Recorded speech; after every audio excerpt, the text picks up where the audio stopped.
Madrid, noviembre de 1936. Diario. Hoy el cielo de Madrid se ha quebrado. Los bombarderos enemigos descendían lentos, implacables, tejiendo su sombra mortal sobre la ciudad herida. Todo parecía perdido, como tantas veces antes. Entonces emergieron, pequeños, feroces, brotando de los tejados como sombras vivas, maniobrando cerca del suelo para atacar al enemigo desde abajo, con un rugido que lava la sangre. Desde sus trincheras ya los nombran ratas. Dicen que surgen como ratas de las alcantarillas. Pero para nosotros son moscas. Moscas que anuncian la furia de un pueblo que no se rinde. Y en ese instante, entre humo y fuego, Madrid dejó de ser solo una ciudad amenazada. Se convirtió en leyenda.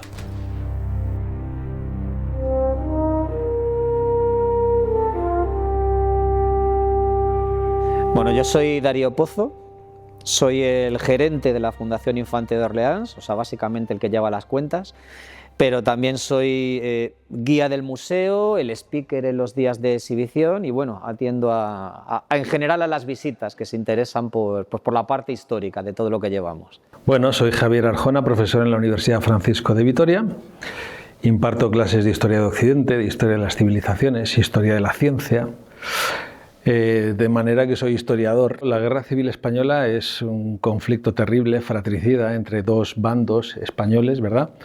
Que tiene su origen, vamos a decir que mucho tiempo atrás, en el sentido de que esa ideología antagónica entre las dos Españas está presente casi, vamos a decir, desde principios del siglo XIX. La guerra de independencia contra los franceses ya tiene un bando que es el que quiere, digamos, independizarse y otro que es el de los afrancesados, que en esa guerra ya están participando en contra de otro trozo de España. Luego nos vamos a las guerras carlistas, por tanto se va potenciando todo esto y cuando llegamos a la Segunda República, digamos que todo se encona.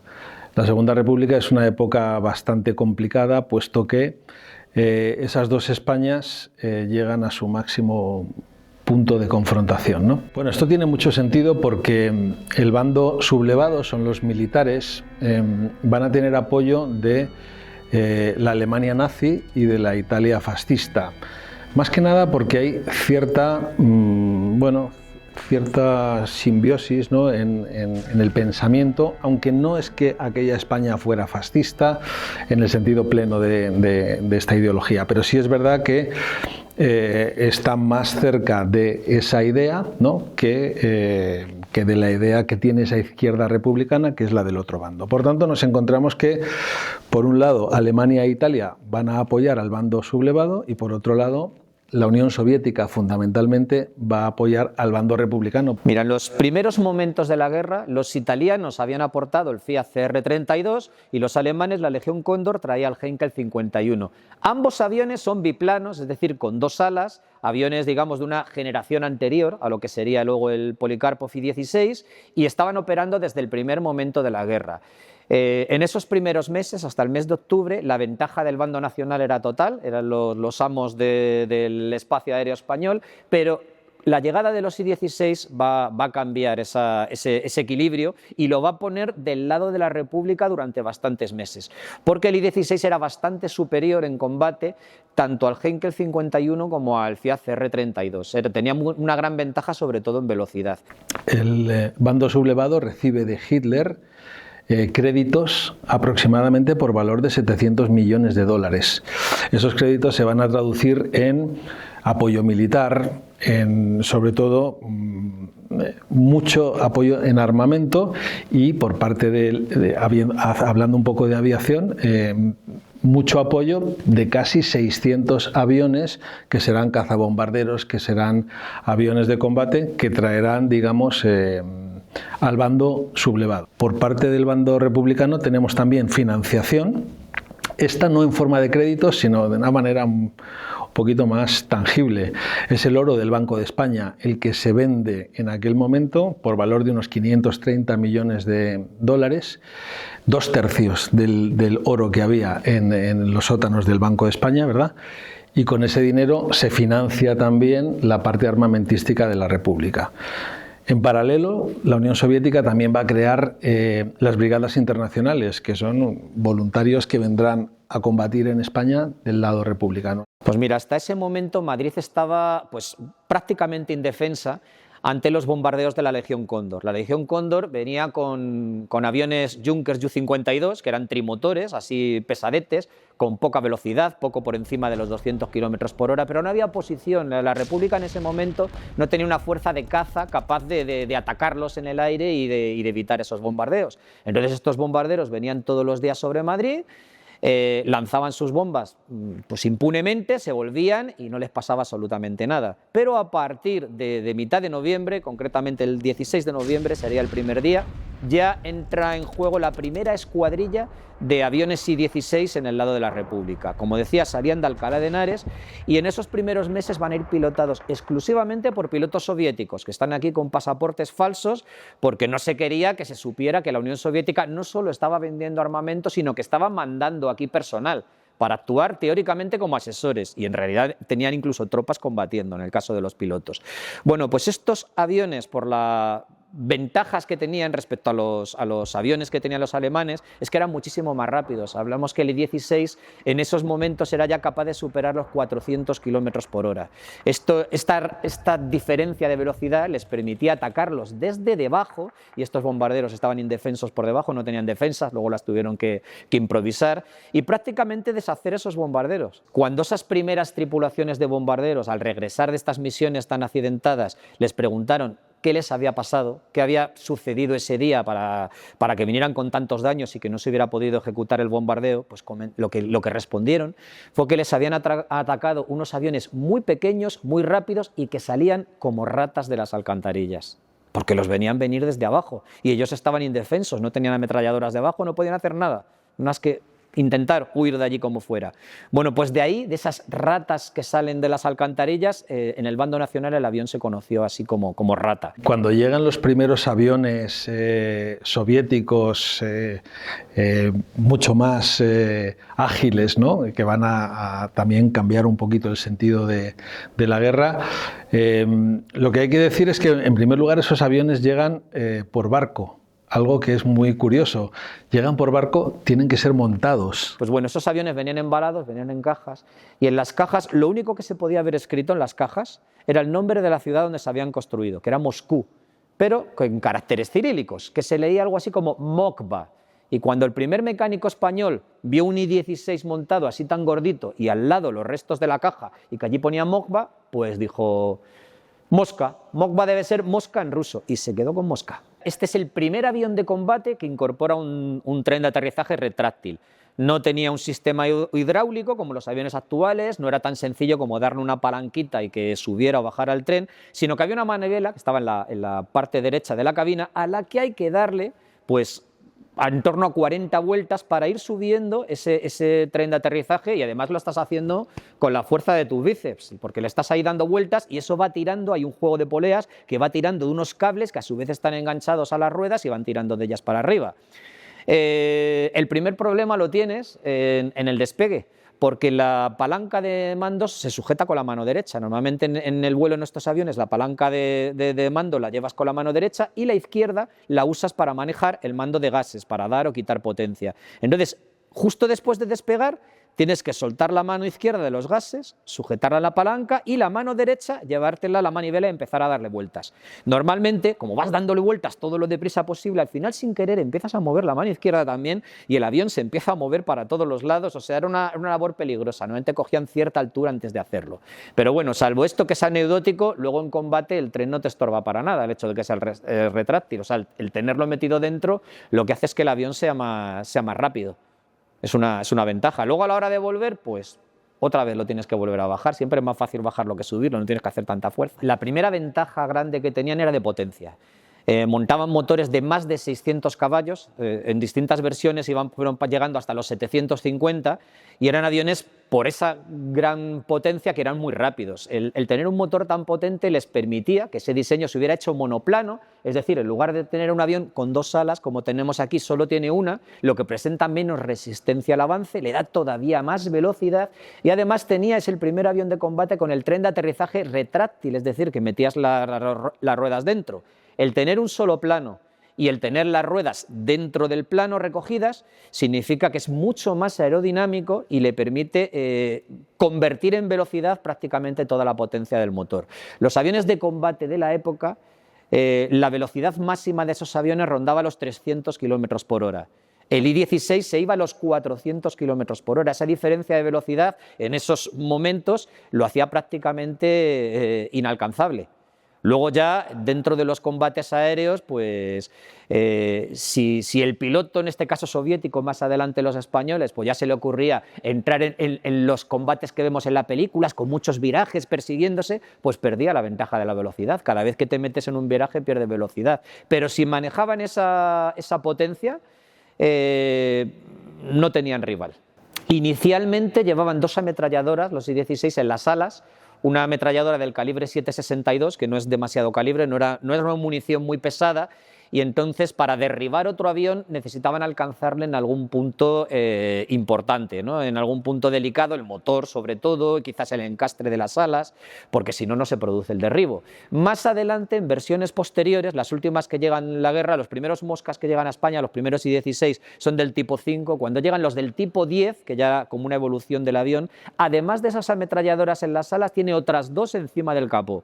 Entonces la potencia de fuego se duplica y ya es, digamos, más temible en combate. Problemas técnicos, más que problema técnico como tal, lo principal era esa velocidad tan grande que tenía, que hacía muy difícil su operación, en concreto los aterrizajes. Aterrizar con el I-16, que es un avión muy rápido, que tienes que aterrizar a mucha velocidad y encima con ese morro enorme que tienes delante que te impide prácticamente ver la pista, no ves nada, pues hace que los aterrizajes sean peligrosos. Eso hay que aprenderlo, hay que practicarlo mucho, y al principio de la guerra sobre todo se producían muchísimos accidentes. Pues eso se corrige sobre todo con formación. Modificaciones, según vamos metiéndonos ya en 1938 y los alemanes han ido sustituyendo sus Heinkel 51 por los Messerschmitt 109, esa ventaja que tenían los I-16 la van perdiendo, porque ya los Messerschmitt 109 son igual de rápidos o incluso más. Y además pueden volar a mucha mayor altura de la que pueden volar los I-16. Que recordemos además que son cazas de cabina abierta, que no van presurizados, mientras que los pilotos alemanes iban en cabina cerrada y con soporte de oxígeno. Pues eso hay que hacerle frente. Pues entonces, ¿qué se va a hacer en España?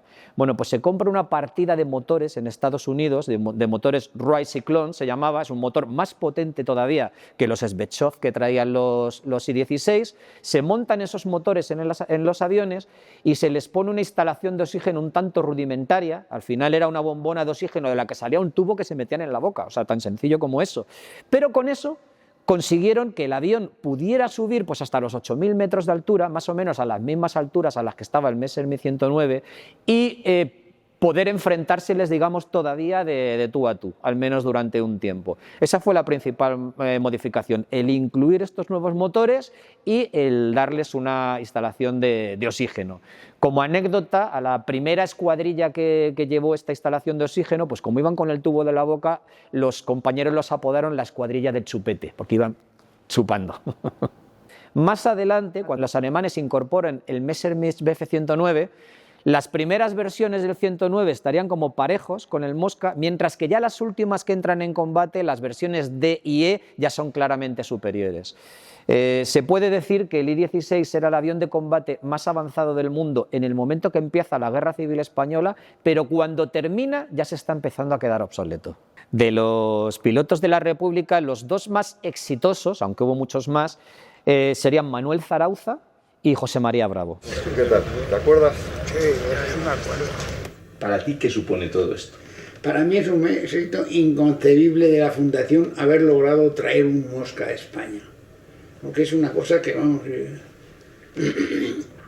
impensable. Me ha parecido más grande ahora que cuando yo lo volaba. No sé por qué. Además, la sensación de un león, con el morro que tiene tan... ¿no? Pero dentro de eso tiene una línea, no sé, estilizada. Armónico. Sí, es un logo, desde luego. Y ese era tu avión. El 6 doble. El 6 doble de la tercera, ¿no? Sí. La tercera escuadrilla 73, siempre activa en todos los frentes, distinguía sus aviones con emblemas únicos. El más famoso, el 6 doble, símbolo de su espíritu combativo y de unidad en el aire. El primer combate es que yo creo que es de chiste, es histórico. Fue en Caspe, en la ofensiva de Belchite. Nos reunió un jefe ruso, bueno, el general Tujin, José se llamaba en España, que era el jefe de la caza entonces en España. Nos reunió y nos dijo: vosotros camaradas entonces era el término en que nos tratamos, habéis terminado brillantemente el curso de la Unión Soviética, pero es el curso teórico. Todavía no habéis terminado. Ahora viene el curso práctico. El curso continúa y es aprendiendo en la guerra. Por eso los primeros vuelos vais a volar sin intervenir. Vais a ver cómo las escuadrillas rusas ya con experiencia combaten y vosotros miráis. Yo he tenido siempre muy mala leche. Y le dije a través del intérprete: camarada José, ¿y el enemigo está de acuerdo con esa pregunta? Me tachó me puso de trotskista. Entonces trotskista era lo que no podía llamar a uno. De todo, yo no sé cómo terminó aquello. Y parece que acerté. Bueno, la guerra termina con la victoria franquista por una sencilla razón. Siempre tuvieron un ejército profesional que nunca tuvo la República, había mucho miliciano, había gente que se había armado cogiendo un rifle, ¿no?, y yéndose al monte. Por tanto, la diferencia de cualificación técnica era muy importante. Después es verdad que además la financiación alemana y el apoyo alemán es más decisivo que el soviético. Por tanto, de alguna forma, al final, el ejército franquista va dando pasos, va conquistando primero Cataluña, después la zona de Levante, ha terminado con el norte, Madrid se acaba rindiendo. A partir de ahí comienza la etapa que conocemos como la dictadura franquista, 40 años en los cuales hay represión por parte del franquismo al republicanismo que pudiera quedar en España, hay mucho exiliado que se irá a Francia, que se irá a México, y a partir de ahí, pues sí, dos Españas que conviven, que durante un tiempo parecen adormecidas. ¿Por qué? Porque en el exilio es difícil hacer ruido y en España manda el general Franco, que es pues un dictador en toda regla, y a partir de ahí sí que es verdad que existen latentes dos Españas que afortunadamente para lo que fue nuestra historia reciente, dos Españas que se reencuentran, se perdonan y deciden coexistir a partir de la transición, lo cual fue, bajo mi punto de vista, uno de los mayores aciertos que ha tenido nuestra historia reciente. Bueno, pues mira, lo de tener un I-16 en España pues era un viejo sueño desde que se supo que volvía a haber aviones en vuelo de este modelo. Hasta los años 90 no quedaba ninguno, era un avión que había desaparecido por completo, pero en esos años aparecieron los restos de 5 en bastante buen estado en una zona que se llama Karelia, que está digamos en la frontera entre la actual Finlandia y Rusia. Esos aviones habían quedado allí abandonados durante lo que se conoció como la Guerra de Invierno, que fue el intento en 1940 de la Unión Soviética de conquistar o de invadir Finlandia. Un intento que fracasó, y esos aviones pues quedaron allí con distintos daños que habían sufrido en combate o quizás en un bombardeo, pero que eran recuperables, se podían restaurar. Bueno, pues hubo un millonario amante de los aviones neozelandés que pagó a una empresa rusa para que se pusieran a restaurar esos aviones. Los aviones se trasladaron a Nueva Zelanda y estaban en vuelo los 5, pues a primeros de los años 2000, y cuando se tuvo conocimiento de ese hecho, pues empezamos una labor de intentar recaudar fondos para adquirir ese avión. Y al final, con la ayuda del Ayuntamiento de Getafe, que tenía un proyecto que pronto que estos días está empezando a verse convertido en realidad, de que nuestro museo se trasladase a Getafe y tuviéramos allí un gran museo de aviación histórica, pues bueno, Getafe puso casi todos los fondos necesarios para poder adquirir este avión. Y después de más de 70 años volvíamos a tener un I-16 volando en España. En general, todos los aviones históricos que tenemos no tienen nada que ver, el verlos en tierra, como los podéis estar viendo ahora dentro de este hangar, o como se pueden ver en un museo clásico, que son objetos, digamos, ya inanimados, que están allí cogiendo polvo, y todo lo que te están contando de ellos, como lo que os pueda contar yo ahora, lo tenéis que imaginar. Pero si los ves volando, si tú ves en una de nuestras exhibiciones al I-16 dar una pasada rasante a 400 kilómetros por hora y irse a la vertical y en cuestión de segundos haber ascendido pues 500 metros más de donde estaba, te empiezas a imaginar cómo era esto de venir volando por encima de los tejados de Madrid y atacar a los bombarderos que estaban más arriba. Pues de pronto no estás leyendo la historia en un libro o te la estás intentando imaginar viendo un objeto, la estás presenciando. Pues eso es lo que nosotros aportamos, y el que las nuevas generaciones todavía tengan ocasión pues, de venir aquí a Cuatro Vientos y posteriormente a Getafe y ver estos aviones volar todavía tal y como lo hacían entonces, pues es difundir historia de la manera más evidente posible. Efectivamente, esa es la utilidad de la historia. No aprender una sucesión de batallas y demás, sino entender qué sucede, por qué suceden las cosas, qué es lo que hay detrás, extraer enseñanzas y construir un futuro basado en el bien común. Es decir, esto es el porqué de del estudio de la historia, de la investigación histórica. Muchas gracias, Javier. A vosotros. Gracias por todo.